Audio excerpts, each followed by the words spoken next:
This is eastbound New York Avenue, passing 5th Street. There we go. One better shot. You're going to turn right to get on to 395. Lovely, nicely done, Maryland. At this point, the flow is predominantly out of the city. This is the evening peak. The time has been set to be correct. We had daylight savings time change yesterday. I fixed the clock on the video. And I just got a red. The opposing lefts are now going. I can fix this. There we go. Opposing lefts get lead and lag phasing. Right now they're on their lag. Next phase will be southbound. Is it called New Jersey Avenue or 4th Street? After that, the lead phase will kick in, then the eastbound phase goes. Now the opposing lead phase with the westbound traffic, the through traffic may or may not go depending on whether the ped call has been placed. As in this case, the ped call has been placed, so the pedestrians still have a clearance across the west leg, following on the heels of that 4th Street phase. Now it's all timed out. Now we're going. 395 southbound coming up.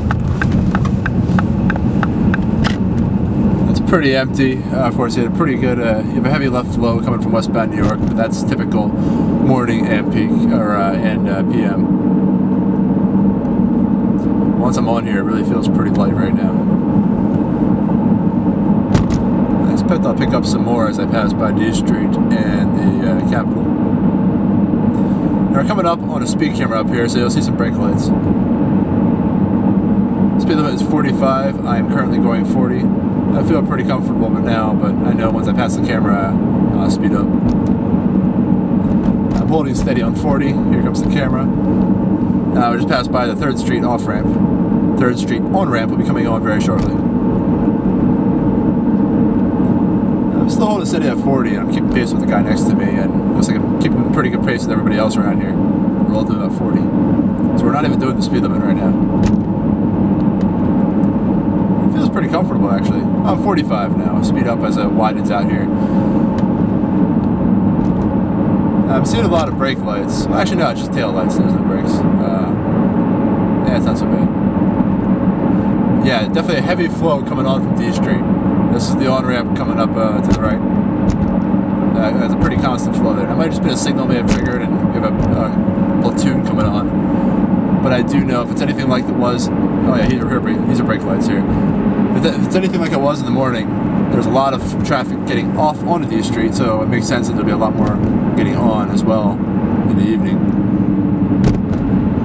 And now I am in traffic. So this is going to be a very boring video, but at least you can use the time to gauge how long I'm in here, how fast I'm moving. I'm now going at 15 miles per hour. I got a stop coming up.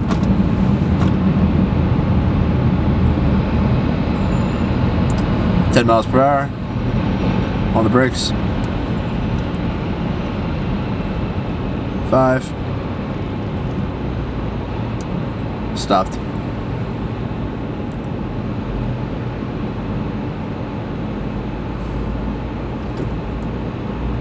I'm coming up on the US Capitol exit to the right.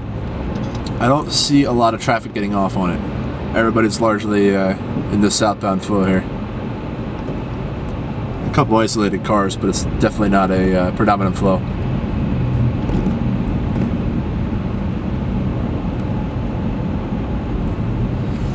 Plan is to keep left and get to Anacostia. We're just hoping from the split we'll be able to gauge partly where the traffic is getting held up at, but also what direction people are tending toward. Are they tending toward Anacostia or are they tending toward Virginia? Now in the morning it felt like it was a pretty even split. I'd say maybe a little bit in favor of Virginia. I'd say perhaps 60% thereabouts Virginia, 40% from Anacostia. It's a rough qualitative guess, just from how the flows felt when I was getting on the road. So I'll be curious to see if it feels pretty similar now. and if this jam is coming from Virginia, or if it's coming from Anacostia, or if it's the split in general, and people weaving about getting ready for it. Now we have the very first set of signs informing you whether you should be in the left or the right, coming into view right now. You probably can't really see it on the camera because of the contrast, but I can see it just fine now. Cleared the edge of the tunnel. It's out on a large structure, which you'll see as soon as the camera adjusts. You can actually see it right now. Not sure if you can read it. It says, so Richmond, 2 lanes on the right, Anacostia, 2 lanes on the left. Sure enough, we got 4 lanes right now. I don't feel like anything's moving really faster than the other. Should probably turn on the traffic reports just in case. I missed the traffic reports. Forget that. I don't know if there's any special events or if there's any incidents going on right now. I just missed traffic reports by 2 minutes, but I'm going to keep tabs on that as this continues. So it looks like we're congested in both directions though, so if there was an incident, it'd be kind of odd to affect both directions. I'm going to guess it's just volume. And I do know that 395 does congest in the afternoon going this direction, so it's probably about expected. But both directions are congested to Anacostia and to Virginia. As a result, I can't really discern any particular difference between volumes in each direction. It feels equal right now because we're all congested, all moving together. And a motorcycle lane splitting there, which I'm okay with. It's our own risk, really, but yeah. Head underneath the CSX tracks as we approach Anacostia. Well, I use Anacostia loosely as we approach, I guess, enter into southwest, or soon to be southeast.